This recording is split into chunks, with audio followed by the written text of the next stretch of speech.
जितने भी बच्चे क्लास 12th में हैं और उनका अब मिड टर्म एग्जामिनेशन का मैथ्स का एग्जाम होने वाला है, उन सभी बच्चों के लिए वाली वीडियो रहेगी। इस वीडियो में हम जो आपका पिछले साल का मैथ्स का एग्जाम हुआ था, इस वाले पेपर को आज हम यहाँ पर सॉल्व करेंगे। और यहाँ पर जितनी भी आपकी वीडियोस आएंगी उन सभी वीडियोस का जो कंप्लीट प्लेलिस्ट का जो लिंक है आपसे डिस्क्रिप्शन में मिल जाएगा। ठीक है, यहाँ पर आपको जो है डिस्क्रिप्शन में आपको, जैसे कि मैंने आपको बता दिया कि आपको जो है प्लेलिस्ट का लिंक मिल जाएगा और वहाँ पर से आप हर एक वीडियो को कंप्लीट देखना, क्योंकि वहाँ पर जो है ना आपको मैंने प्रीवियस ईयर के ज़्यादातर क्वेश्चंस करा रखे हैं। जैसे इस वीडियो में हम इस वाले पेपर का कंप्लीट सॉल्यूशन देखेंगे। ठीक है, और यहाँ पर एक बात मैं आपको बता देना चाहता हूँ, जो आपका मैथ्स का जो पेपर है ना क्लास 12th का स्पेशली, ये जो है ना थोड़ा लेंथी आता है।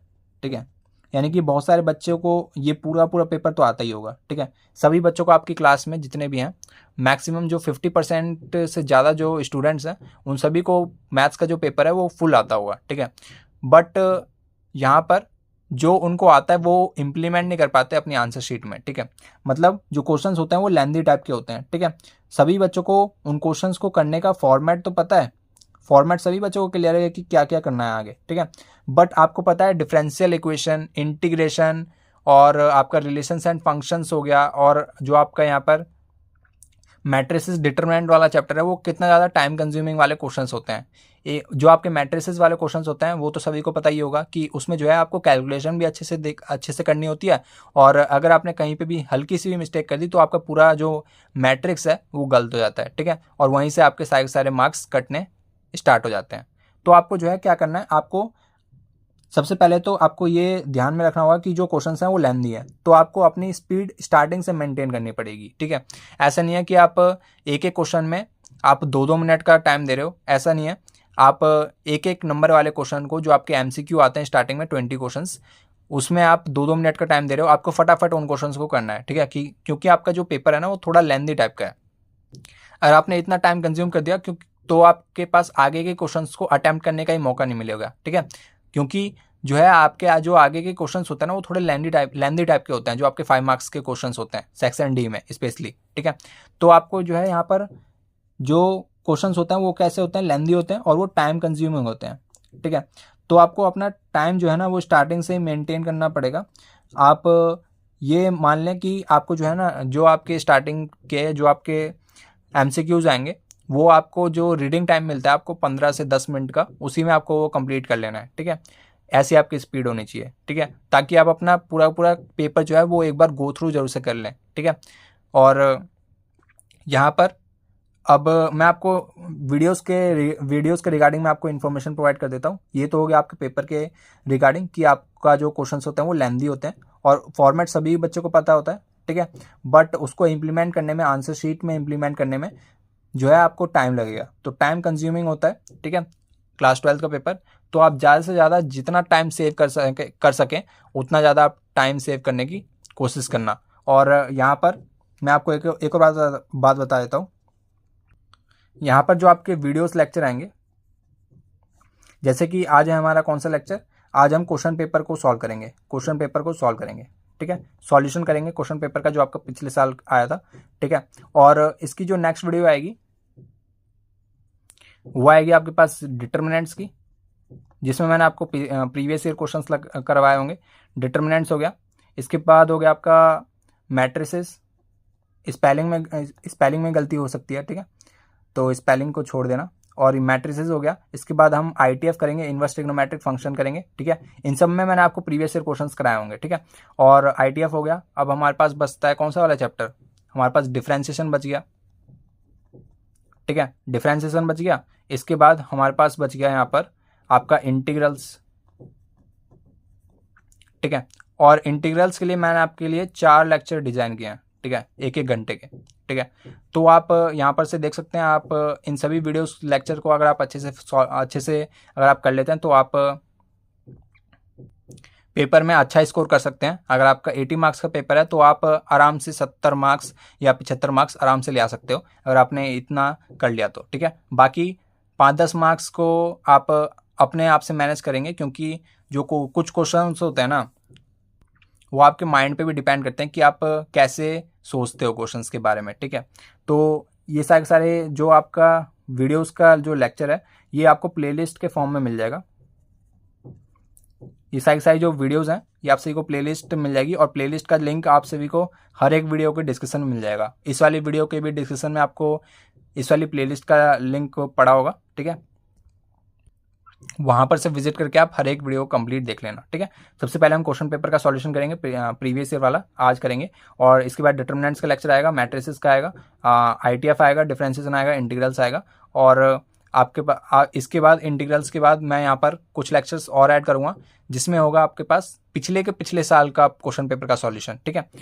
जो प्रीवियस टू प्रीवियस यानी कि पिछले 2 साल का जो है आपको क्वेश्चन पेपर का सॉल्यूशन मिल जाएगा, ठीक है। तो इन सभी चीज़ों को आप अच्छे से अगर रिग्रेसली फॉलो कर लेते हैं तो आपके पेपर में अच्छे मार्क्स आ जाएंगे, ठीक है। तो प्लेलिस्ट का लिंक आपसे डिस्क्रिप्शन में मिल जाएगा, वहाँ पर से विजिट करके आप हर एक वीडियो को कंप्लीट देख लेना, ठीक है। स्टार्ट करते हैं इस वाली वीडियो को। तो यहाँ पर हमारे पास फर्स्ट क्वेश्चन है, ये आपका डिफरेंशियल इक्वेशन है।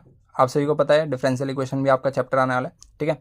तो यहाँ पर से सबसे पहले मैं यहाँ पर क्या करता हूँ, y वाली टर्म्स को और dy/dx वाली टर्म्स को एक तरफ कर लेता हूँ। तो y वाली टर्म्स मेरे को यहाँ पर दिख रही है, तो इस वाले y² को मैं उठा के इधर ले आता हूँ, और dy/dx इधर लिखा हुआ है, तो प्लस का x dy/dx को मैं इधर लिया, ठीक है।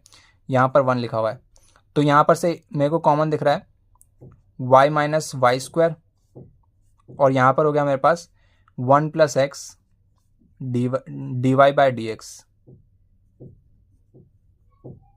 ठीक है। अब यहाँ पर से मैं यहाँ पर क्रॉस मल्टीप्लाई कर देता हूँ, तो यहाँ पर से ये हो जाएगा आपके पास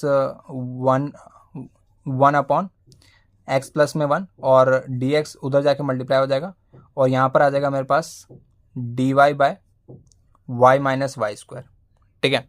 अब दोनों तरफ हम इंटीग्रेट कर देते हैं। यहाँ पर हमने इंटीग्रेट कर दिया, और हमने यहाँ पर इंटीग्रेट कर दिया।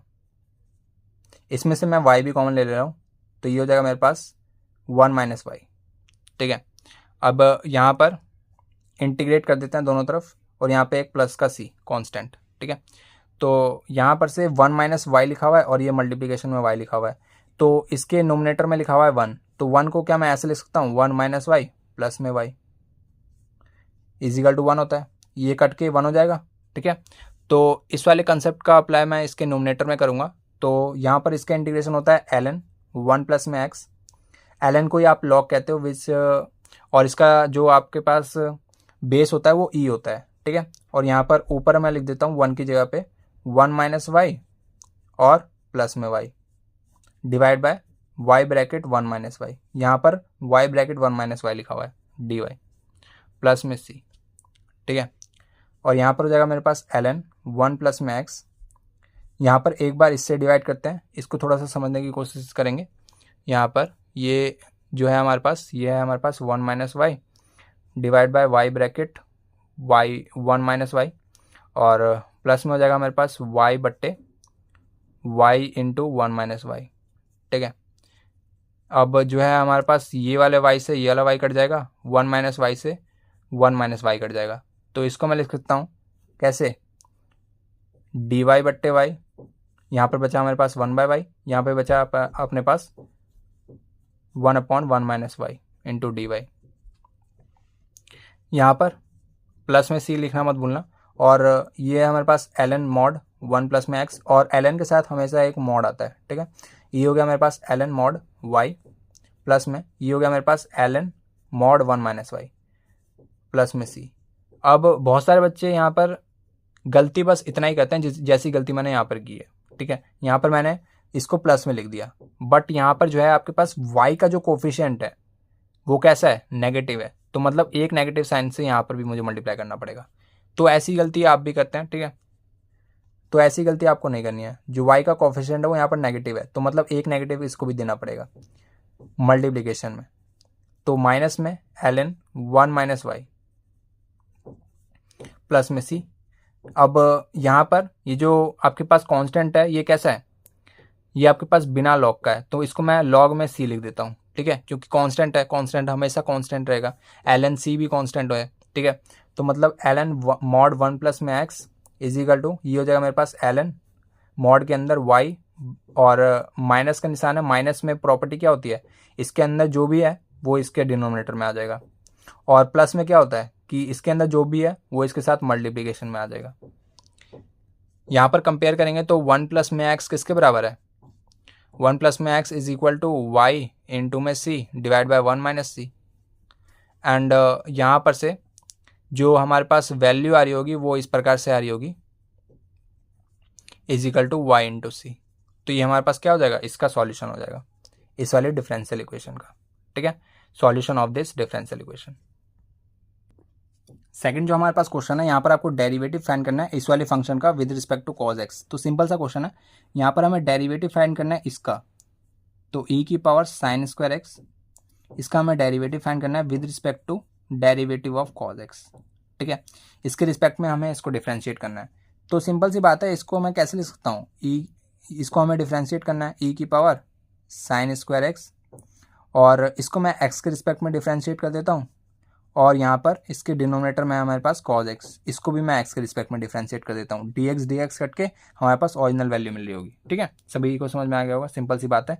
यहाँ पर इसको मैंने एक्स के रिस्पेक्ट में डिफ्रेंशिएट कर दिया, इसको भी एक्स के रिस्पेक्ट में, क्योंकि डी एक्स कट के यहाँ पर हमारे पास ओरिजिनल मिल रहा होगा। ठीक है, तो यहाँ पर से इसको एक्स के रिस्पेक्ट में डिफ्रेंशिएट करेंगे तो ई की पावर साइन, ई की पावर एक्स का ई के पावर, अगर हमारे पास एफ एक्स लिखा हुआ है, इसको अगर मैं डिफ्रेंशिएट करता हूँ तो मेरे पास क्या हो जाएगा, ई की पावर एफ एक्स हो जाएगा और फिर एफ डैश एक्स हो जाएगा, ऐसे ही होता है। ठीक है, तो ई की पावर यहाँ पर हो जाएगा मेरे पास sine square X, and function का दोबारा से जब हम डिफ्रेंशिएट करेंगे तो साइन स्क्वायर एक्स को डिफ्रेंशिएट करते हैं तो ये आ जाएगा मेरे पास 2 साइन एक्स, एंड फर्दर जब हम साइन एक्स को डिफ्रेंशिएट करेंगे तो आ जाएगा हमारे पास कॉज एक्स, और यहाँ पर कॉज एक्स का डिफ्रेंशिएशन दुनिया जानती है माइनस साइन एक्स होता है। ठीक है, साइन एक्स से साइन एक्स कैंसिल हो जाएगा, नेगेटिव निशान को ऊपर भेज देते हैं, ये हो जाएगा मेरे पास माइनस में ई की power sine square X, and 2 को भी आगे लिख लेते हैं इंटू में कॉज एक्स। तो ये हमारे पास इसका क्या होगा, इसका हमारे पास ये आंसर होगा। ठीक है, -2 ई की power sine square x cos x. और ये वाला जो क्वेश्चन है वो आपका एक्चुअल में सीबीएसई के पेपर में आ रखा है, आप यहाँ पर देख सकते हैं। आपको ई की पावर साइन स्क्वायर एक्स को विद रिस्पेक्ट टू डिफ्रेंशिएट करना है कॉज एक्स के रिस्पेक्ट में। ठीक है, अभी हम ये वाला भी क्वेश्चन करेंगे, बट उससे पहले हम ये वाला क्वेश्चन करते हैं। ठीक है, यहाँ पर आपको बोला गया कि आपके पास ये बोला गया कि find the matrix A square, आपको ए स्क्वायर वाली मैट्रिक्स फाइंड करनी है, और ए जो है आपके पास कुछ इस प्रकार से है, ये है आपके पास ए आई जे। ठीक है, और ये जो है आपको बोला गया कि ए मैट्रिक्स आपके पास 2x2 की मैट्रिक्स है, जिसके जो एलिमेंट्स हैं वो ऐसे डिफाइन कर रखे हैं कि ए आई जे क्या है, maximum of I J minus minimum of I J. बहुत ज़्यादा सिंपल सा क्वेश्चन है, बट थोड़ा सा समझने की देरी है। ठीक है, यहाँ पर हमें बोला क्या गया कि हमारे पास है, हमें क्या फाइंड करना है, ए स्क्वायर फाइंड करना है। ठीक है, ए स्क्वायर फाइंड करना है, बट यहाँ पर हमें ए की वैल्यू कैसे डिफाइंड है कि ए आई जे के एलिमेंट्स ऐसे डिफाइंड है, maximum of I comma J minus minimum of I comma J. ठीक है, तो यहाँ पर थर्ड क्वेश्चन की तरफ बढ़ते हैं। यहाँ पर जैसे कि मैंने आपको समझा दिया कि यहाँ पर आपको ए स्क्वायर वाली मैट्रिक्स यहाँ पर फाइंड करनी है, एंड ए जो है आपके पास कुछ इस प्रकार से डिफाइन कर रखा है, ए आई जे 2x2 की एक मैट्रिक्स है, एंड यहाँ पर आपके पास A I J is equal to maximum of I comma J and minimum of I comma J. ठीक है, तो यहाँ पर सबसे पहले ए आई जे जो आपके पास मैट्रिक्स है वो हमारे पास ए मैट्रिक्स में ऐसे करके बना लेता हूँ। यहाँ पर हो गया मेरे पास A11 A12 A21 A22, 2x2 की मैट्रिक्स यही बनेगी। ठीक है, अब मुझे लाइन बाय से देखना है, ये जो है आई को रिप्रेजेंट करता है। यहाँ पर अगर मैं A11 लिखता हूँ तो ये जो है, ये जो फर्स्ट नंबर है ये आई को रिप्रेजेंट करता है, एंड इसका जो सेकंड नंबर है ये जो है जे को रिप्रेजेंट करता है।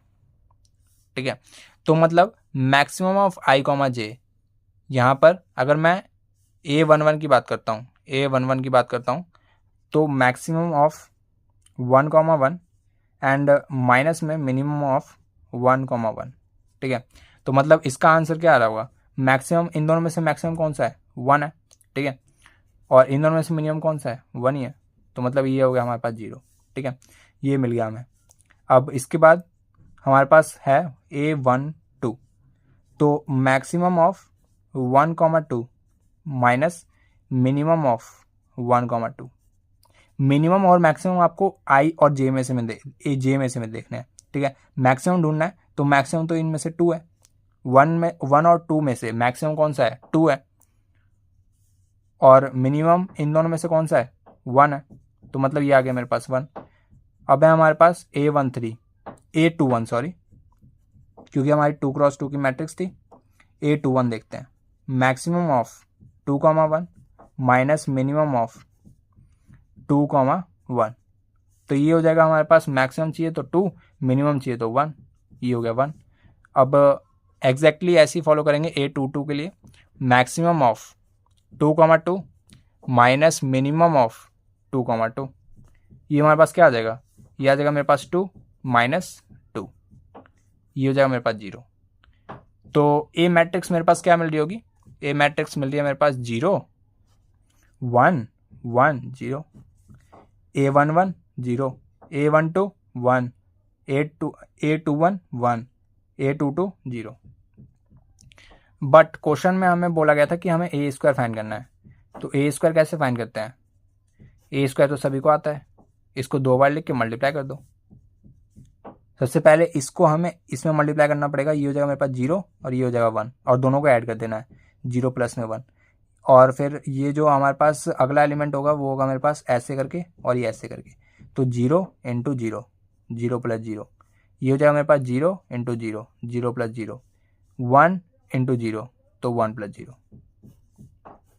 ये हो गया मेरे पास 1 0 0 1। तो ये मेरे पास एक आइडेंटिटी मैट्रिक्स आ रही है जो 2x2 की है, ठीक है। तो मतलब यहाँ पर इसका जो आंसर होगा वो हमारे पास क्या होगा, identity matrix with order of 2। तो यहाँ पर ऑप्शन नंबर सी जो है हमारे पास आंसर होगा, क्योंकि ये हमारे पास आइडेंटिटी मैट्रिक्स है विद ऑर्डर ऑफ 2, 2x2 लिख देते हैं। अब जो हमारे पास ये वाला जो क्वेश्चन है ना, इसको थोड़ा सा यहाँ पर डिस्कस कर लेते हैं। यहाँ पर हमें इसको डिफ्रेंशिएट करना है और विद, और यहाँ पर एट x = 1,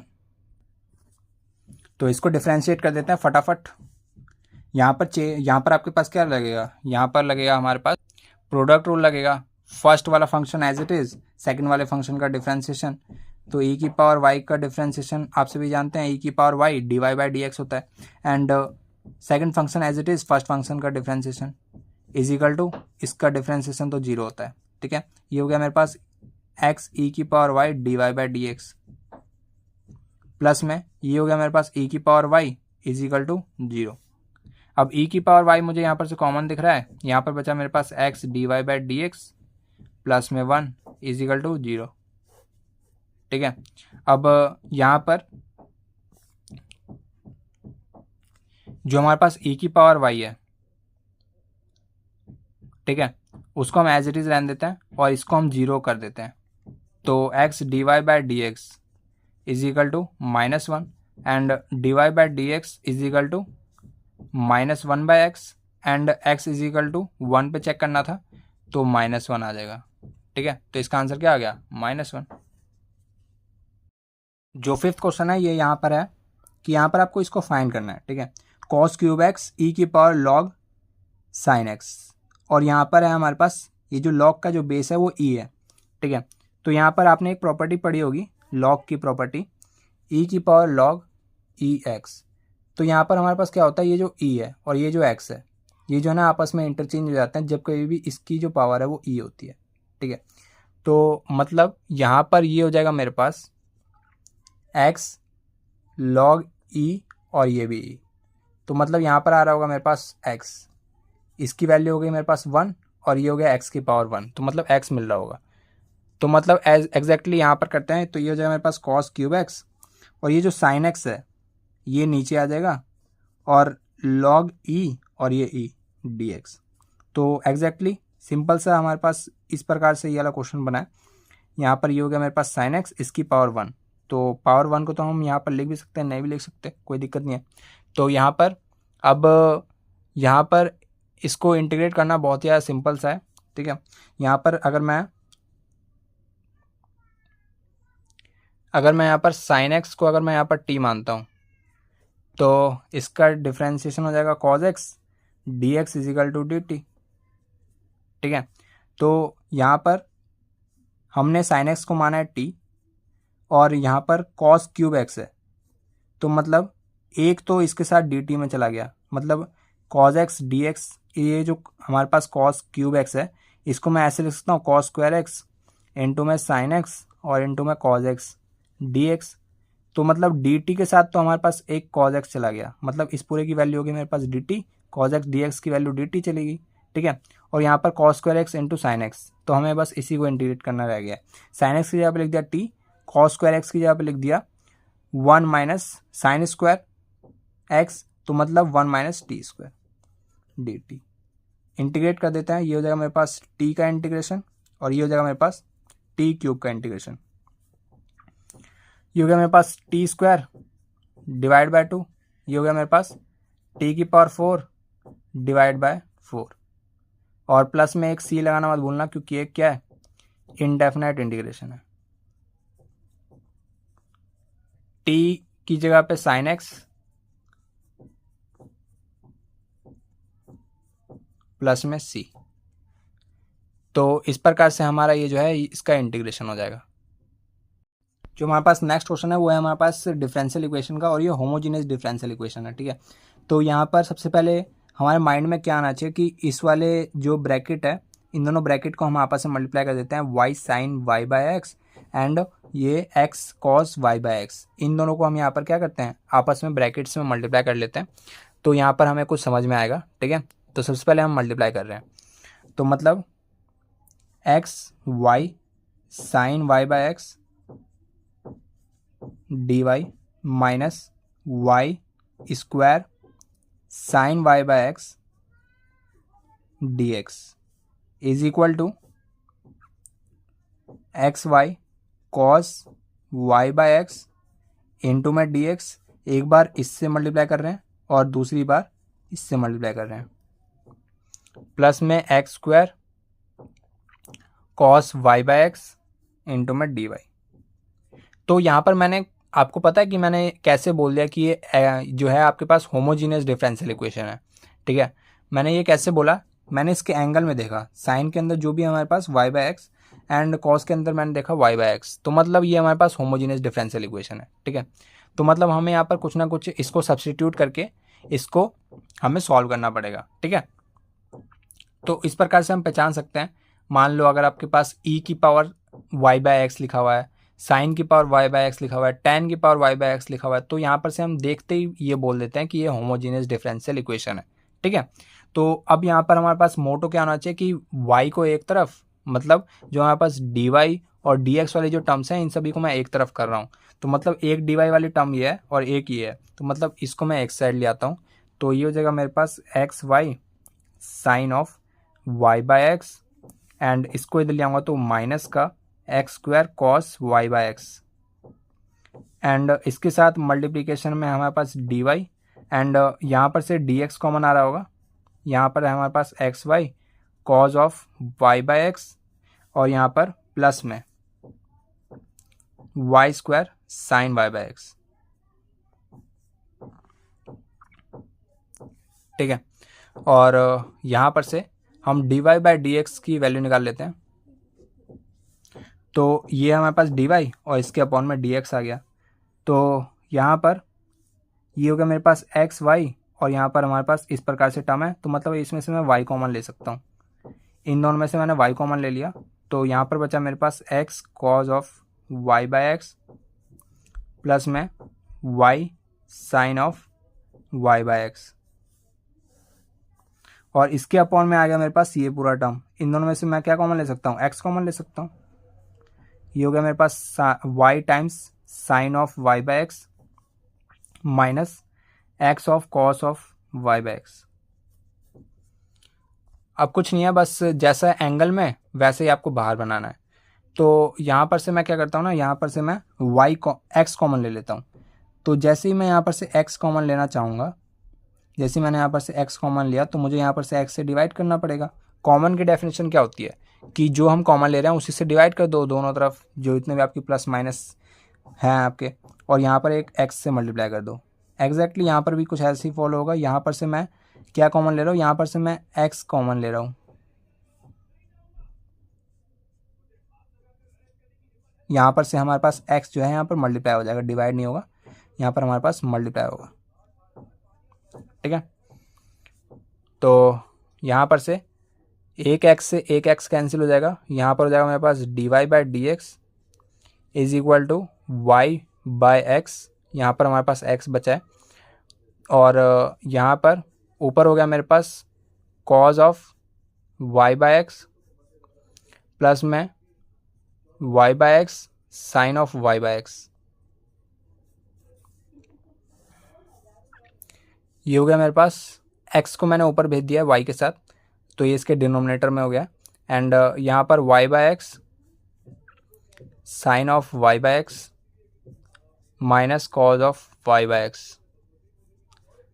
अब यहाँ पर मैं सब्स्टिट्यूट कर रहा हूँ, let y by x is equal to मैं मान लेता हूँ यहाँ पर t मान लेता हूँ, तो y is equal to x t हो जाएगा।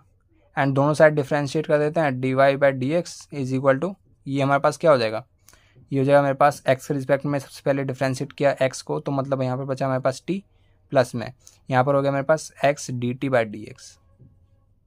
तो डी वाई की जगह पे मुझे ये लिखना चाहिए, ठीक है, डी वाई की जगह पे मुझे t plus x D t by D x लिखना चाहिए। तो लिखते हैं, ये हो गया मेरे पास x d t by D x plus में t भी लिख लेते हैं इज इक्वल टू, ये y बाय एक्स की जगह पे मैं क्या t लिख सकता हूँ, तो आप कहेंगे ज़रूर, क्योंकि y बाय एक्स की वैल्यू क्या मानी है, t मानी है। एंड ये हो गया मेरे पास कॉज ऑफ t प्लस में t times sine of t upon में हो गया आपके पास t sine of t minus cos of t। Okay, अब यहाँ पर t से मल्टीप्लाई कर देते हैं, यहाँ पर हो जाएगा मेरे पास x d t by D x, और यहाँ पर प्लस के t को मैं इधर माइनस के t में ले आता हूँ। t को जैसे ही मल्टीप्लाई किया, ये हो गया मेरे पास t कॉस t प्लस में t square sine t divide by t sine t minus cos t, और माइनस में हो गया मेरे पास t। सॉल्व कर लेते हैं, x d t by D x is equal to, इसकी मल्टीप्लाई करके यहाँ पर इसमें से हम कुछ देखते हैं कि कट रहा है नहीं कट रहा, यहाँ पर minus of t into this, तो minus T square sine t, और फिर प्लस में t cos t divide by t sine t minus में कॉस t। इससे ये कैंसिल हो जाएगा, प्लस माइनस में ऊपर बचा मेरे पास 2 कॉस t, ऊपर बचा 2 cos t divide by t sine t minus cos t। ठीक है, यहाँ पर हमारी एक मिस्टेक हो गई है, यहाँ पर ये t कॉस t दो बार है, तो मतलब 2t कॉस t आएगा। ठीक है, t रह गया था। तो यहाँ पर स्टार्ट करते हैं, यहाँ पर t वाली टर्म्स को एक साइड ले जाते हैं, तो t sine t minus cos t divide by 2 times t cos t is equal to d x by x हो जाएगा। यहाँ पर दोनों साइड इंटीग्रेशन कर दिया, यहाँ पर है हमारे पास 1/2 को मैं बाहर निकाल रहा हूँ, और यहाँ पर integration of t sine t और divide by t cos t minus में कॉस t, इन दोनों को मैंने सेपरेटली लिख लिया। ठीक है, इससे होगा क्या, यहाँ पर हमारी कुछ टर्म्स जो है ना वो कैंसिल हो रही हैं। ये होगा मेरे पास कॉस t इंटू में t d t is equal to, इसका इंटीग्रेशन होता है ln x। ठीक है, और स्टार्ट करते हैं, यहाँ पर से हमारे पास t से t कैंसिल हो गया, साइन बाय कॉस होता है मेरे पास क्या, tan integration of tan t d T minus cos से कॉस कैंसिल, 1/t का इंटीग्रेशन क्या होता है, ये होता है मेरे पास ln mod t is equal to ln x। tan t का इंटीग्रेशन आप सभी जानते होंगे, tan t का इंटीग्रेशन क्या होता है ln mod sec t minus 1/2 ln t is equal to ln x।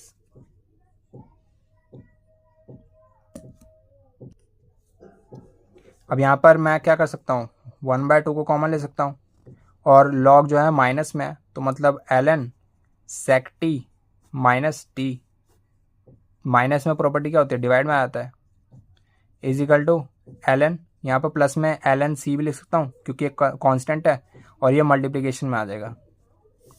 ठीक है, 2 को इधर भेज देता हूँ राइट हैंड साइड पे, तो मतलब ln sec t divide by t is equal to ln, यहाँ पर जैसी मल्टीप्लिकेशन में यहाँ पर आएगा, ये वाला जो 2 है जैसी यहाँ पर राइट साइड पे आएगा तो ये मल्टीप्लिकेशन में आ जाएगा। और मल्टीप्लिकेशन में प्रॉपर्टी क्या होती है कि इसकी पावर लगा दो, इसकी पावर 2 हो गई, तो मतलब x स्क्वायर c स्क्वायर। अब लॉग आपस में बराबर है तो मतलब यहाँ पर हम क्या कर सकते हैं, यहाँ पर जो हमारे पास sec t divide by t है वो यहाँ पर x स्क्वायर c स्क्वायर के बराबर है। तो मतलब t को हमने यहाँ पर लेट किया था y बाय x, तो दोबारा से इसको सब्स्टिट्यूट करने की बारी आई है। यहाँ पर हो गया मेरे पास sec of y by x divide by y by x is equal to x square, c square एक कांस्टेंट होगा उसको दोबारा से c लिख देते हैं। अब जो y बाय x है इसको मैं यहाँ पर मल्टीप्लाई कर देता हूँ, तो sec of y by x इधर जैसे ही मल्टीप्लाई होगा तो एक x से एक x कट जाएगा, यहाँ पर बचेगा मेरे पास y into x into C, तो ये हमारे पास इसका आंसर होगा। This is the solution of this differential equation.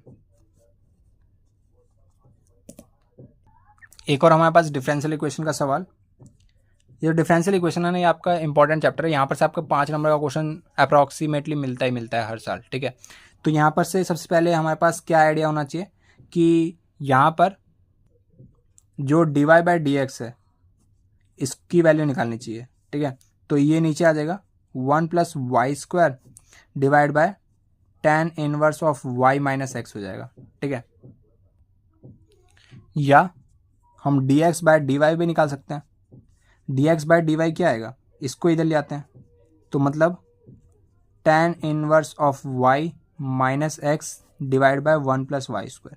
तो ये दो केसेस हैं जो हमें यहाँ पर समझने हैं। अगर मैं यहाँ पर फर्स्ट केस की बात करूँ तो यहाँ पर इसको मैं अगर सेपरेटली डिवाइड कर दूँ 1 upon tan inverse of y minus x हो जाएगा, प्लस में Y square divide by tan inverse of y minus x हो जाएगा। एग्जैक्टली इसकी बात करें तो tan inverse y divide by 1 plus y square हो जाएगा, और माइनस में यहाँ पर माइनस का निशान लगाएंगे, माइनस में x बट्टे 1 प्लस वाई स्क्वायर हो जाएगा। ठीक है, तो मतलब ये दो पॉसिबिलिटीज़ हैं हमारे पास। ठीक है, तो यहाँ पर अगर आपको ये वाली डिफरेंशियल इक्वेशन की फॉर्म पता है, डिफरेंशियल इक्वेशन एक लीनियर डिफरेंशियल इक्वेशन का नाम होता है, ये टाइप होता है डिफरेंशियल इक्वेशन का, लीनियर डिफरेंशियल इक्वेशन। तो इसके दो टाइप्स होते हैं, अगर आपके पास पता हो तो आप इसको यहाँ पर देख सकते हैं। यहाँ पर दो टाइप में आपको बता देता हूँ। Linear differential equation dx by d y plus में p1 एक आपका कांस्टेंट है, कुछ भी कांस्टेंट हो सकता है या किसी भी प्रकार का कोई फंक्शन हो सकता है। कांस्टेंट नहीं है, बेसिकली ये एक फंक्शन है। ठीक है, जिसको आपको इंटीग्रेट करना होता है आगे फर्दर। ठीक है, और यहाँ पर x है तो मतलब यहाँ पे भी x होता है। ठीक है, इज इक्वल टू में q1, ये भी आपका एक फंक्शन होता है जो इस वाले डिफरेंशियल इक्वेशन में हेल्प करता है इसको सॉल्व करने के लिए। ठीक है, एक तो आपका ऐसे हो गया और एक आपका ऐसे होता है, dy by D x plus में p2 मान लेते हैं इसको p2, और यहाँ पर अगर y है तो यहाँ पर भी y is equal to q2। तो इस प्रकार से, तो यहाँ पर से अगर मैं यहाँ पर इस वाले फॉर्म को अगर मैं इधर लाता हूँ लेफ्ट हैंड साइड पे, तो dy by D X minus में Y square by tan inverse y minus x हो जाएगा। ठीक है, तो मतलब यहाँ पर dy बाई डी एक्स वाली तो कोई फॉर्म नहीं बन रही। ठीक है, ये जो y है ये आपके पास लीनियर होना चाहिए, पावर इसकी 1 होनी चाहिए, बट यहाँ पर पावर 2 आ रही है जिसकी वजह से हम इसको रिजेक्ट कर देते हैं फर्स्ट वाले को। ठीक है, अब सेकंड वाले में देख लेते हैं, dx बाई डी वाई लिखा हुआ है, तो मतलब ये हमारी लीनियर डिफरेंशियल इक्वेशन बन सकती है, क्योंकि ये जो है आपके पास माइनस वाला टर्म है, यहाँ पर माइनस में x है, इसको मैं इधर ले आता हूँ तो dx बाई डी वाई हो जाएगा, dx by d y plus में x upon 1 plus y square is equal to tan inverse y minus x divide by 1 plus ये तो हमने यहाँ पर ले लिया अपॉन में 1 प्लस वाई स्क्वायर। तो इस प्रकार से हमारे पास कुछ बन रहा होगा। और जैसे कि हमारे पास यहाँ पर फर्स्ट वाले में है, यहाँ पर हमारे पास मल्टीप्लिकेशन में x है, हाँ, और यहाँ पर p1 की जगह पे हमारे पास क्या है, P1 की जगह पे है हमारे पास 1/1 plus y square. And further Q1 की जगह पे हमारे पास क्या है, Q1 की जगह पे है tan inverse y divide by 1 plus y square. तो क्या हम इसको इंटीग्रेट कर सकते हैं? इन दोनों को इंटीग्रेट करना बहुत ज़्यादा आसान है, ठीक है। यहाँ पर इन दोनों को इंटीग्रेट करना आसान है, तो मतलब यहाँ पर हम इसकी हेल्प से ये हमारे पास क्या हो जाएगा, लीनियर डिफरेंशियल इक्वेशन हो जाएगा, ठीक है। तो इसका यूज़ यहाँ पर लेते हैं, इस वाले डिफरेंशियल इक्वेशन को सॉल्व करते हैं, तो हमारे पास इस वाले डिफरेंशियल इक्वेशन का यहाँ पर हमें आंसर मिल जाएगा। तो सवाल हमारे पास ये है, उन सभी को जैसे हमने सॉल्व किया तो हमारे पास ये बन रहा है सवाल, ठीक है। तो यहाँ पर से स्टार्ट करते हैं इस वाले सवाल को।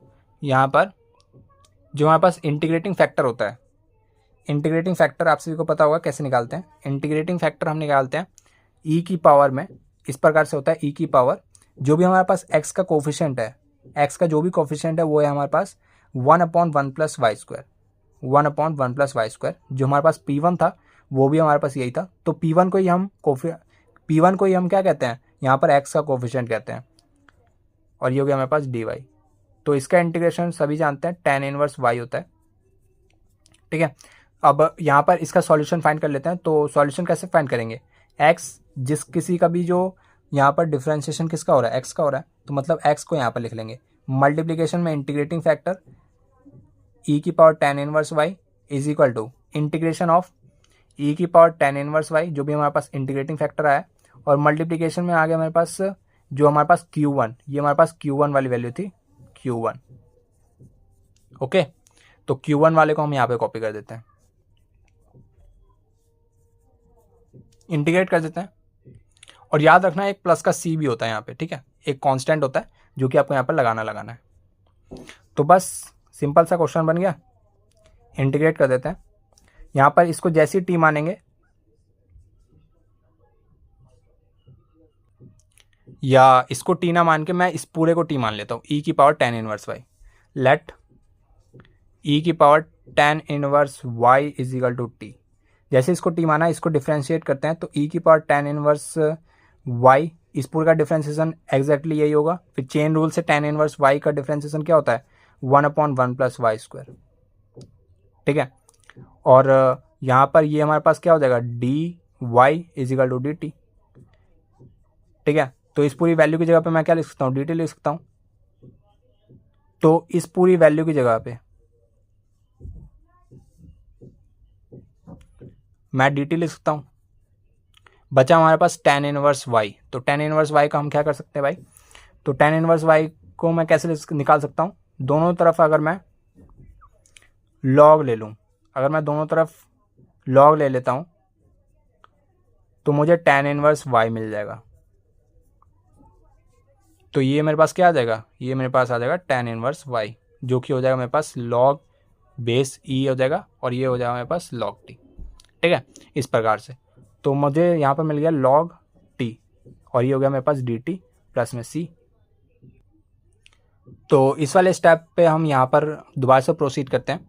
x e की power tan inverse y is equal to, इसको इंटीग्रेट करने के लिए आपको बाय पार्ट्स की मदद लेनी पड़ेगी, और बाय पार्ट्स की मदद लेने के लिए हम यहाँ पर 1 मल्टीप्लिकेशन में लिख देते हैं, log e t कर देते हैं। और अगर आप मैथ्स के अच्छे स्टूडेंट हो तो log t या log x का आपको इंटीग्रेशन पता होना चाहिए। इसका जो यहाँ पर इंटीग्रेशन होता है वो होता है मेरे पास t log t minus t plus c। ये हमारे पास स्टैंडर्ड एक आइडेंटिटी होती है, अगर आपने नहीं पढ़ी तो आप अपने नोट्स वाली कॉपी में लिख सकते हैं कि इस प्रकार से आपका एक इंटीग्रेशन होता है log t का, ठीक है। बाकी मैं इसको सॉल्व भी करके दिखा देता हूँ, बाय पार्ट्स की मदद से सॉल्व होता है। तो 1 इंटू लॉग बेस पर e, और ये t है, इसको इंटीग्रेट करना है। तो सिंपल सा है, log t को बाहर रखो, इंटीग्रेट करो dt को, माइनस इसका differentiation 1/t, integration of dt is nothing but t। फिर दोबारा से इसको इंटीग्रेट कर दो, ये हो गया मेरे पास log e, और ये t, और ये वाला कहाँ गया, ये वाला आगे आ गया t, dt का इंटीग्रेशन t होता है। ये t से t कैंसिल हो गया, dt का आगे इंटीग्रेशन t होता है प्लस में c। तो यही आ गया t log t minus t plus में c। तो ये रहा हमारे पास। तो फाइनली इसका सॉल्यूशन लिख देते हैं। यहाँ पर हो गया मेरे पास x e की power tan inverse of y is equal to, यहाँ पर इसकी जगह पर लिख देते हैं T log T minus T plus C, और टी की जगह पे मैं क्या पुट करने वाला हूँ, टी की जगह पे पुट करने वाला हूँ ई की पावर tan इनवर्स वाई, क्योंकि हमने किसको टी माना है, ई की पावर tan इनवर्स वाई, तो ई की power tan inverse y and log of, यहाँ पर से मैंने टी कॉमन ले लिया, टी की जगह पे ये पुट कर दिया है, ई की power tan inverse y minus 1 और प्लस में सी। और थोड़ा सा और सॉल्व करना चाहें तो ई की पावर tan इनवर्स वाई से दोनों तरफ डिवाइड कर सकते हैं, और याद रहे इसमें भी डिवाइड होगा, ठीक है। ये हो गया मेरे पास कितना, ये हो गया मेरे पास x इज इक्वल टू ई की पावर 0 हो गया, ठीक है, और ये हो गया मेरे पास लॉग ऑफ ई की power tan inverse of y minus 1 plus में c ई की power minus tan inverse of y। और फाइनली आंसर लिख देते हैं, x is equal to tan inverse y नीचे आ जाएगा, और log e की वैल्यू क्या होती है, 1 होती है, तो tan inverse y minus 1 plus में c टाइम्स e की पावर tan इनवर्स y। तो ये हो गया हमारे पास इसका solution of this differential equation. अब 8th क्वेश्चन की तरफ चलते हैं। यहाँ पर मैं आपको डिफरेंशियल इक्वेशन के सवाल जो है ज़्यादा इसलिए वजह से करा रहा हूँ क्योंकि आपके पेपर में ये बहुत ज़्यादा पूछे जाते हैं, ठीक है। आप कोई सा पेपर उठा के देख लेना, आपको सबसे ज़्यादा डिफरेंशियल इक्वेशन के सवाल मिलेंगे और इंटीग्रेशन के सवाल मिलेंगे। तो अगर आपको डिफरेंशियल इक्वेशन अच्छे से आता है तो मतलब आपको इंटीग्रेशन अच्छे से आता है, ठीक है। तो मतलब इंटीग्रेशन और डिफरेंशियल इक्वेशन का अपना एक क्या है, रिश्ता है, ठीक है। तो मतलब जिस बच्चे को इंटीग्रेशन आता है वो जो आपका डिफरेंशियल इक्वेशन वाला जो चैप्टर है वो अच्छे से कर सकता है। तो यहाँ पर इसका आपको पर्टिकुलर सॉल्यूशन फाइंड करना है इस वाले डिफरेंशियल इक्वेशन का, और यहाँ पर इसका जो मतलब है वो आपको समझा देता हूँ। y of x is equal to, यहाँ पर ये वाली जो वैल्यू होती है ना वो कौन सी वैल्यू होती है, ये y की वैल्यू होती है, ठीक है। और ये जो वैल्यू है ये कौन सी होती है, ये x की वैल्यू होती है। मतलब x इज इक्वल टू 0 पर y की कितनी वैल्यू है, 5 है। तो मतलब x की वैल्यू जब 0 है y की वैल्यू कितनी है, 5 है। तो ऐसे समझ सकते हैं आप, ठीक है। तो स्टार्ट करते हैं। पर्टिकुलर सॉल्यूशन फाइंड करना है, तो यहाँ पर आपको कुछ हिंट मिल रहा है कि ये y का यहाँ पर डिफरेंशिएशन कर रखा है यहाँ पर x के रिस्पेक्ट में, और यहाँ पर y है, जैसे कि हमने ऊपर वाला जो क्वेश्चन किया था ये वाला एग्जैक्टली ऐसे ही है, ठीक है। तो यहाँ पर सबसे पहले हम यहाँ पर क्या फाइंड करेंगे, इंटीग्रेटिंग फैक्टर फाइंड करेंगे, ठीक है। इंटीग्रेटिंग फैक्टर कैसे निकलता है, e की पावर माइनस 2x dx।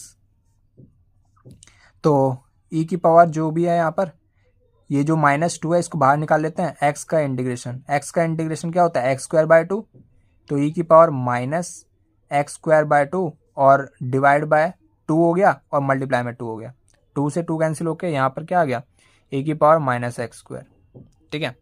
तो मतलब यहाँ पर से हमारे पास सॉल्यूशन क्या हो जाएगा इस वाले डिफरेंशियल इक्वेशन का, solution of this differential equation is, ये हो जाएगा मेरे पास e की पावर -x², यानी कि जो इसका सॉल्यूशन है डिफरेंशियल इक्वेशन का वो क्या होता है, इंटीग्रेटिंग फैक्टर इनटू में क्या हो जाएगा, जो भी हमारे पास फंक्शन चल रहा है y का इज इक्वल टू e की पावर -x², और ये जो q वाली वैल्यू है, ये हो जाएगा मेरे पास 3 बाहर लिख लेते हैं, e की पावर x² dx।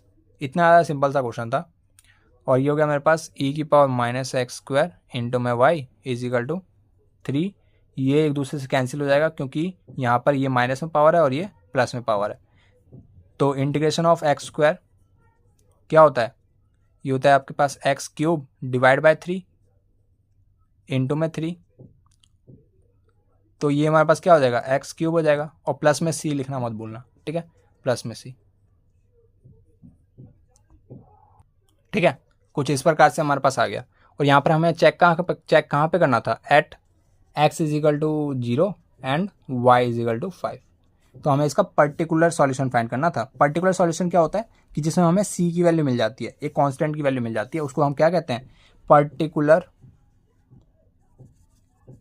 सॉल्यूशन, ठीक है। उसको हम कहते हैं पर्टिकुलर सॉल्यूशन। जब हमें x और y की वैल्यू दी होती है और उससे हम c फाइंड कर लेते हैं तो हमें पर्टिकुलर सॉल्यूशन कहते हैं उस वाले डिफरेंशियल इक्वेशन का, जिसमें हमें कांस्टेंट की वैल्यू मिल जाती है। तो मतलब यहाँ पर हम x इजिकल टू 0 पुट कर देते हैं, तो ये हो जाएगा e की पावर 0, y की वैल्यू आ गई 5 e, और यहाँ पर x की जगह पे 0 पुट करना है प्लस में c, तो c की वैल्यू हमें क्या मिल रही होगी, 5 मिल रही होगी।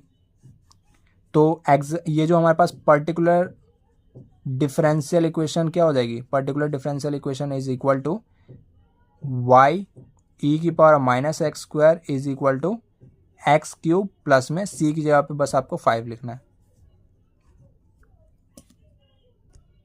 और यहाँ पर आप y को एक बार इंडिपेंडेंटली सॉल्व कर लें, ये हो जाएगा मेरे पास डिवाइड में आ जाएगा, तो मतलब एक्स क्यूब e की पावर पॉजिटिव हो जाएगी प्लस में 5 टाइम्स e की पावर एक्स स्क्वायर। तो ये हमारे पास क्या हो जाएगा, इस वाले डिफरेंशियल इक्वेशन का ये सॉल्यूशन हो जाएगा।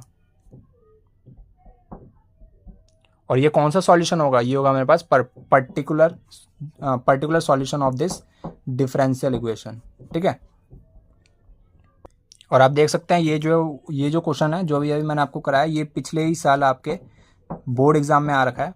आपका जो बोर्ड एग्जाम होगा फाइनल, उसमें यह पिछले साल आ रखा है, यानी कि 2024 में जो आपका पेपर हुआ था क्लास 12th का, उसमें ये वाला क्वेश्चन आपका आ रखा है, ठीक है। तो देख सकते हैं आप कितने ज़्यादा सिंपल से क्वेश्चन आते हैं आपके सीबीएसई बोर्ड में, बट जो आपका मिड टर्म एग्जाम होता है वो थोड़ा सा इससे स्टैंडर्ड होता है। तभी मैंने आपको एक एनसीईआरटी का सवाल कराया था इससे पहले, वो जो है आपका थोड़ा सा बढ़िया लेवल का सवाल था, बट इस वाले क्वेश्चन की बात करें तो ये थोड़ा सा मीडियोकर साइड का सवाल था, ठीक है।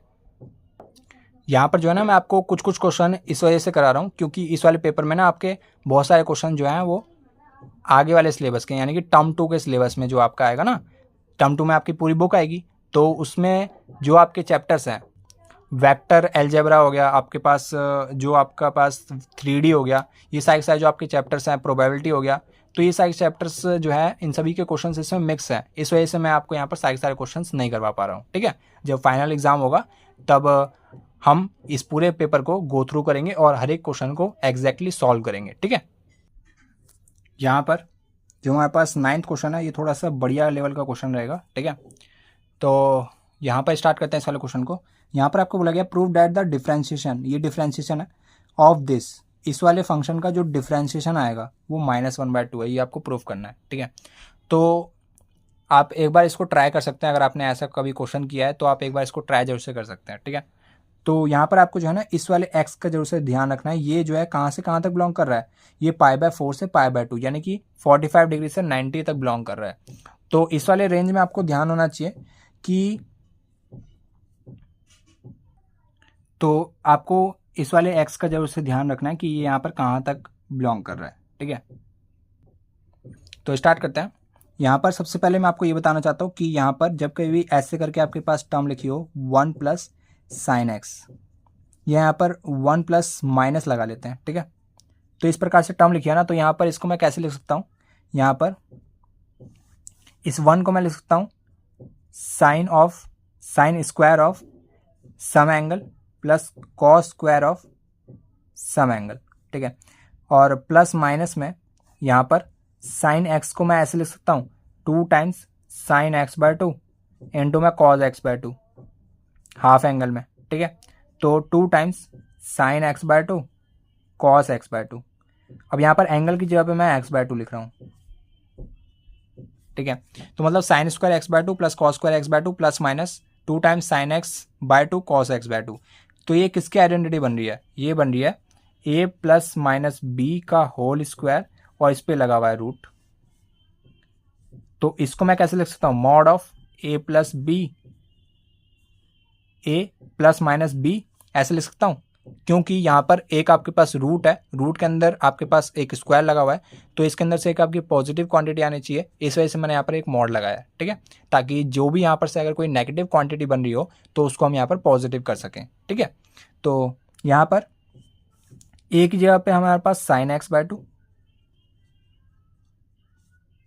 Plus minus cos x/2, b की जगह पे क्या है कॉस x/2, या आप a की जगह पे कॉस x/2 रख सकते हैं या b की जगह पे लिख सकते हैं, कोई दिक्कत की बात नहीं है, इंटरचेंज हो सकता है क्योंकि हमारे पास मॉड लगा हुआ है, ठीक है।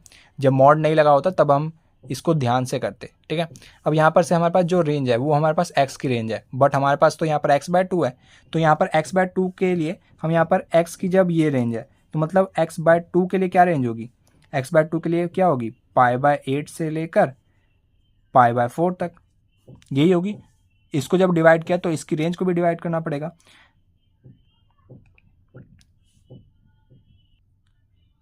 डोमेन को भी करना पड़ेगा, क्योंकि डोमेन जो है यहाँ पर स्पेसिफाई कर रखी है, इस वजह से हम इसको थोड़ा सा ध्यान से सॉल्व कर रहे हैं, ठीक है।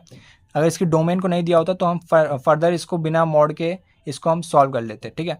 यहाँ पर जो एक आपके पास डोमेन है, इसी डोमेन में आपको काम करना है, ठीक है। मैंने जो रेंज कह दिया था वो एग्जैक्टली डोमेन है, ठीक है, कि क्या हम वैल्यू एक्स की यहाँ पर रख सकते हैं। डोमेन क्या होता है कि किसी भी फंक्शन के अंदर क्या क्या वैल्यूज आ रही हैं, वो हमारे पास डोमेन होता है। और रेंज क्या होता है कि वो फंक्शन हमारे पास क्या क्या वैल्यूज दे रहा है, उसको हम रेंज कहते हैं, ठीक है। तो मतलब ये एक्स की डोमेन है कि एक्स जो है यहाँ से यहाँ तक बिलोंग कर रहा है, इसके बीच की वैल्यू आप यहाँ पर डाल सकते हैं। तो x/2 यहाँ तक बिलोंग करेगा, 1/2 से मल्टीप्लाई कर दिया तो यहाँ पर π/8 हमारे पास क्या होता है, π/8 हमारे पास क्या होता है, ये होता है हमारे पास 22.5 डिग्री, ठीक है। और ये हमारे पास कितना होता है, ये होता है हमारे पास 45 डिग्री। और आपको पता होगा कि जो यहाँ पर cos x है, cos x/2 ले लेते हैं, cos x/2 is greater than sin x/2। इस रेंज में, इस डोमेन में जो हमारे पास cos x/2 है वो हमारे पास sin x/2 से ग्रेटर होता है।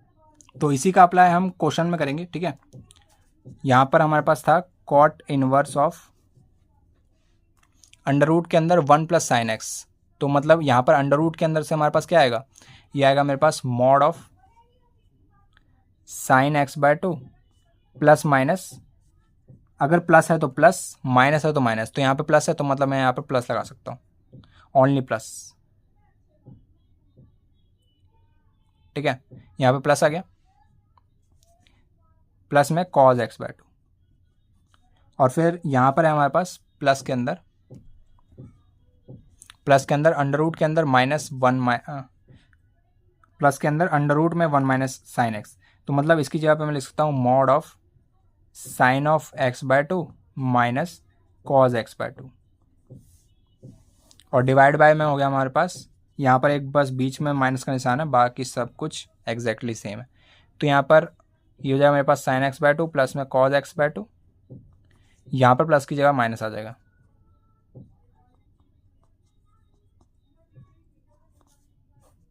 ठीक है। अब बस सिंपल सा क्वेश्चन हो गया, बस एक बार समझने की देर थी, बाकी ये तो क्वेश्चन सिंपल ही है, ठीक है। यहाँ पर मॉड के अंदर यहाँ पर दोनों की दोनों टर्म्स कैसी हैं, पॉजिटिव हैं। इसके सामने भी पॉजिटिव का निशान है, इसके सामने भी। तो मतलब इसको मैं कैसे लिखता हूँ, cos x/2 प्लस में sin x/2। cos बड़ा है ना, यहाँ पर cos बड़ा है तो मतलब cos को पहले लिख लेते हैं, ठीक है। यहाँ पर भी एग्जैक्टली ऐसे ही करेंगे, यहाँ पर एक नेगेटिव साइन हम अपने आप से मल्टीप्लाई कर देंगे, तो मतलब cos x/2 minus sin x/2, क्योंकि यहाँ पर cos बड़ा है। और cos बड़ा है और उसमें से हम कुछ छोटी क्वांटिटी माइनस कर रहे हैं, 1 में से अगर मैं 0.5 माइनस कर रहा हूँ तो ये तो पॉजिटिव आएगा ना। अगर मैं 0.5 में से 1 माइनस करूँगा तब मेरे पास -0.5 आएगा, तो मतलब ये तो नेगेटिव हो गया ना। तो नेगेटिव तो रूट के अंदर से आ नहीं सकता, इस वजह से हम यहाँ पर ऐसा कर रहे हैं, ठीक है, कि यहाँ पर cos जो है वो sin x/2 से बड़ा है। इस वजह से हम cos को आगे लिख रहे हैं, ताकि बड़े में से छोटी क्वांटिटी माइनस हो तो पॉजिटिव क्वांटिटी आए, ना कि नेगेटिव। तो आपको समझ में आ गया होगा कि मैं यहाँ पर क्या करना चाह रहा हूँ, ठीक है। एग्जैक्टली यहाँ पर cos x/2 प्लस में sin x/2 और माइनस में हो जाएगा मेरे पास sin x/2, माइनस में sin x/2 और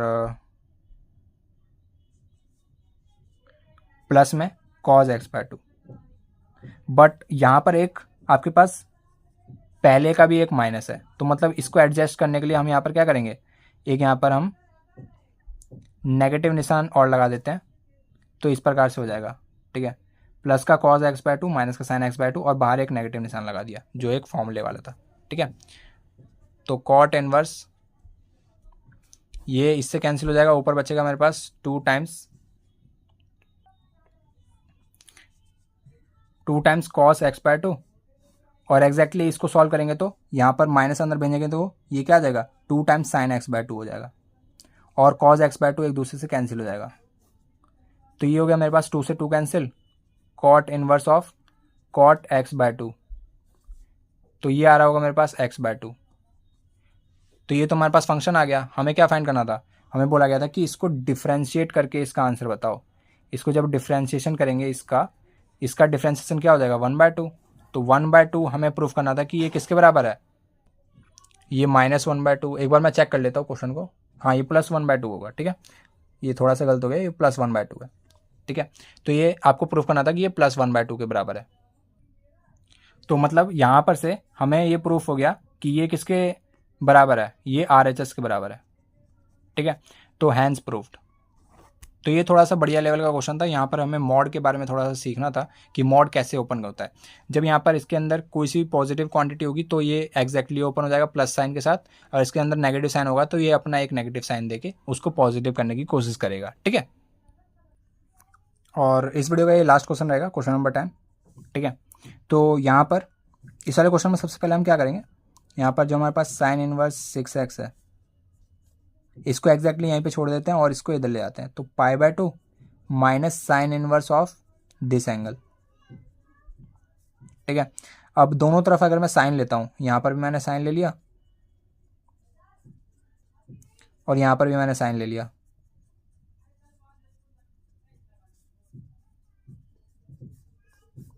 तो यहाँ पर ये हो जाएगा मेरे पास 6x और ये क्या हो जाएगा साइन ऑफ π/2 माइनस समथिंग। तो sine of π/2 minus something is nothing but cos of this angle. इसको अगर मैंने थीटा मान लिया तो π/2 माइनस थीटा क्या होता है कॉस थीटा, तो थीटा की जगह पे ये पूरा लिख देते हैं 6√3x, ठीक है। अब इसको जो है ना मैं थीटा मान रहा हूँ, ठीक है। Let sine inverse 6√3x is equal to में थीटा, तो मतलब 6√3x इज इक्वल टू में क्या हो जाएगा साइन थीटा, और ये पूरा अब हमारे पास क्या हो गया कॉस थीटा हो गया। इसको जैसे मैंने थीटा माना तो ये मेरे पास कॉस थीटा हो गया। तो अब मुझे कॉस थीटा फाइंड करना है। तो यहाँ पर से साइन थीटा होता है मेरे पास परपेंडिकुलर अपॉन हाइपोटेन्यूस, एंड अगर मैं कॉस थीटा की बात करूँ तो ये होता है मेरे पास बेस अपॉन हाइपोटेन्यूस। तो यहाँ पर से ना बहुत सारे बच्चे क्या करते हैं, यहाँ पर ट्राइंगल बनाने से डरते हैं। ट्राइंगल बनाने के बाद ही वाला क्वेश्चन आपका आगे बढ़ेगा, ठीक है। यहाँ पर ले लो आप थीटा, ये आपका 90 डिग्री, इसको आप किसी को भी थीटा मान सकते हो। थीटा के सामने वाला हमेशा परपेंडिकुलर होता है और 90 डिग्री के सामने वाला हमेशा हाइपोटेन्यूस होता है, ठीक है। अब यहाँ पर से अगर मैं साइन थीटा की बात करूँ तो परपेंडिकुलर अपॉन हाइपोटेन्यूस होता है। तो परपेंडिकुलर हमारे पास ये हो गया और हाइपोटेन्यूस 1 हो गया। Hypotenuse 1 perpendicular is 6√3x। तो मतलब हाइपोटेन्यूस का square is equal to perpendicular का स्क्वायर प्लस में बेस का स्क्वायर। ये हमारे पास बेस हो गया। बेस हमें फाइंड करना है तो हमें कॉस थीटा मिल जाएगा। तो यहाँ पर से बेस फाइंड करने के लिए हम क्या करेंगे h² माइनस p²। हाइपोटेन्यूस है 1, p है यहाँ पर ये, तो p का स्क्वायर कितना हो जाएगा, p का स्क्वायर हो जाएगा मेरे पास कितना, ये हो जाएगा 6 का स्क्वायर 36 हो गया, 6 का स्क्वायर 36, 3 इंटू x², तो मतलब 108x² हो जाएगा, ठीक है। ये हो गया मेरे पास किसका b का स्क्वायर, ठीक है। b का स्क्वायर मेरे पास ये हो गया, ठीक है। बट मुझे तो यहाँ पर b की वैल्यू चाहिए थी, तो b की वैल्यू क्या हो जाएगी, इस पे रूट,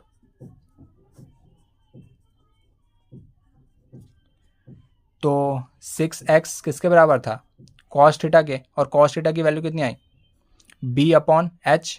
b की वैल्यू ये है, h की वैल्यू 1 है। तो बस यहाँ पर से सॉल्व कर लो, दोनों तरफ स्क्वायर कर देते हैं। तो स्क्वायर करेंगे, ये आ जाएगा मेरे पास 36x², स्क्वायरिंग बोथ साइड, तो ये हो जाएगा मेरे पास 1 माइनस 108 का 108x²। इसको इधर ले आते हैं तो मतलब 108 plus 36 144, x² is equal to 1 and x is equal to plus minus 1/12।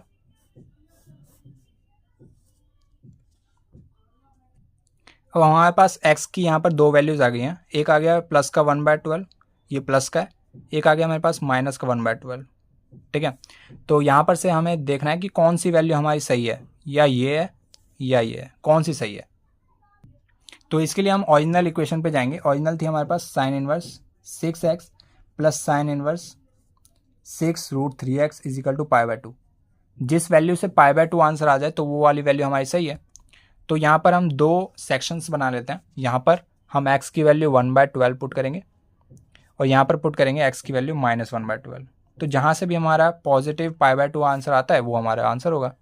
तो स्टार्ट करते हैं।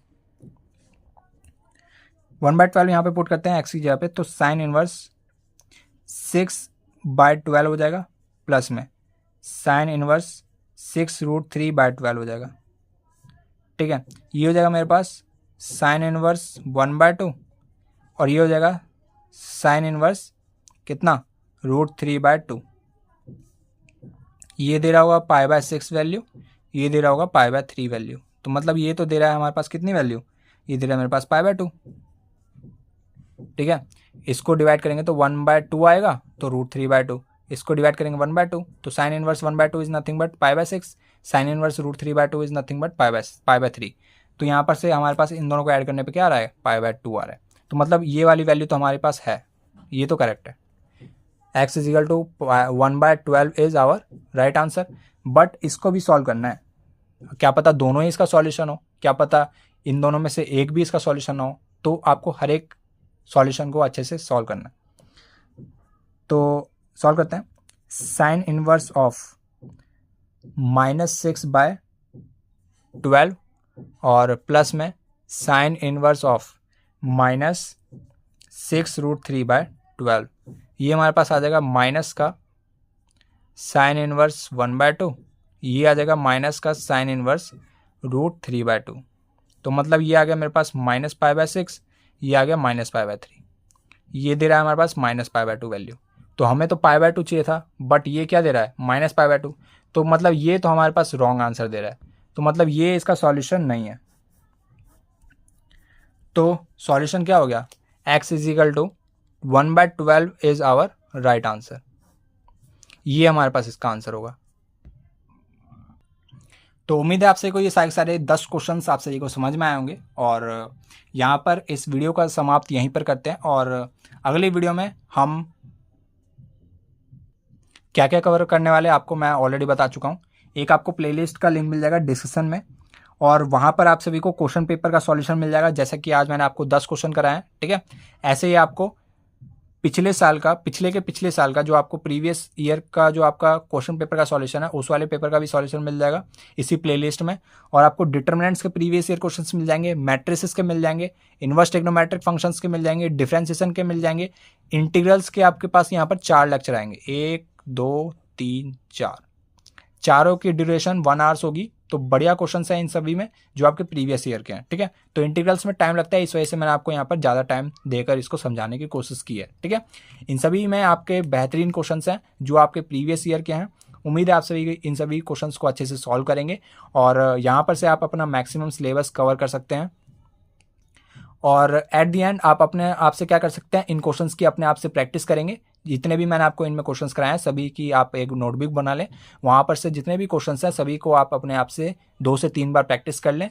और इसके अलावा आपको स्कूल से सपोर्ट मटेरियल अगर आपको मिली है तो आप उसको सॉल्व करना स्टार्ट कर दें। उनमें जितने भी क्वेश्चंस हैं सारे के सारे बढ़िया लेवल के क्वेश्चंस हैं, उन सभी को आप सॉल्व कर सकते हैं। इस वीडियो में इतना ही, अगली वीडियो में मिलते हैं डिटरमिनेंट्स के साथ, मैट्रिसेस के साथ, ITF के साथ, डिफरेंशिएशन के साथ, इंटीग्रल्स के साथ, और लास्ट में प्रीवियस ईयर के क्वेश्चन पेपर के सॉल्यूशन के साथ। तो प्लेलिस्ट को सब फॉलो करना मत भूलना, और आई होप आप सभी का बहुत अच्छा पेपर जाएगा, ठीक है। नेक्स्ट वीडियो मिलते हैं किसी नए टॉपिक के साथ, तब तक के लिए जय हिंद, जय भारत।